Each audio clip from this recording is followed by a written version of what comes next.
Le collège Monseigneur François-Xavier Vogt fête ses 75 ans ce 14 novembre 2024. Placé sous le haut patronage de son Excellence, Monsieur le Président de la République, et en vertu des pouvoirs qu'il a bien voulu me conférer, je déclare solennellement ouverte la cérémonie marquant le 75e anniversaire du Collège Vogt.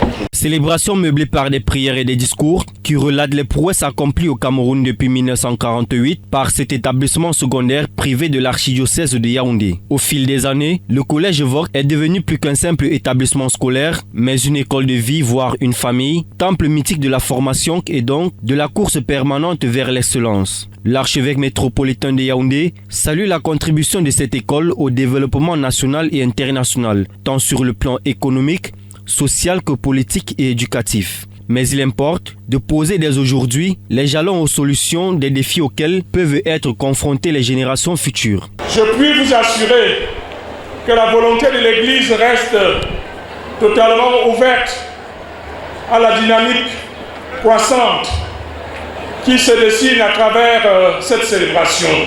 À cet anniversaire, nous célébrons un patrimoine riche et une histoire merveilleuse, formant une communauté éducative solide et soudée, portée par des valeurs et des principes humains et chrétiens.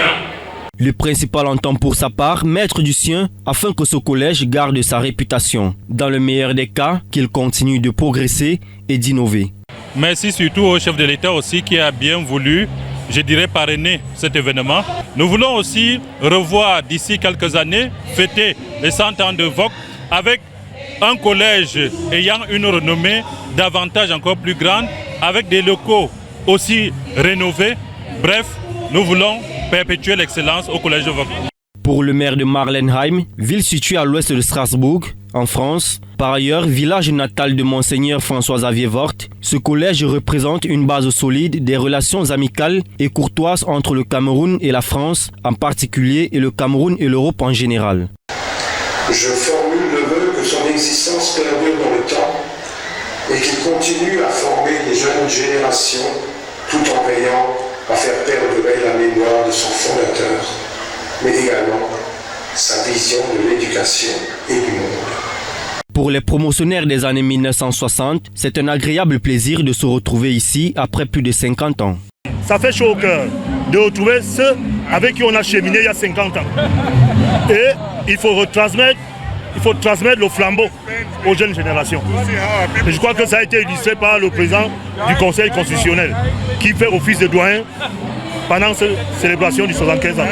Nous ne savons pas par quelle alchimie les sœurs du collège de la retraite et les frères du collège Vogt s'étaient mis d'accord pour nous faire admettre à Vogt un collège exclusivement réservé aux garçons à l'époque.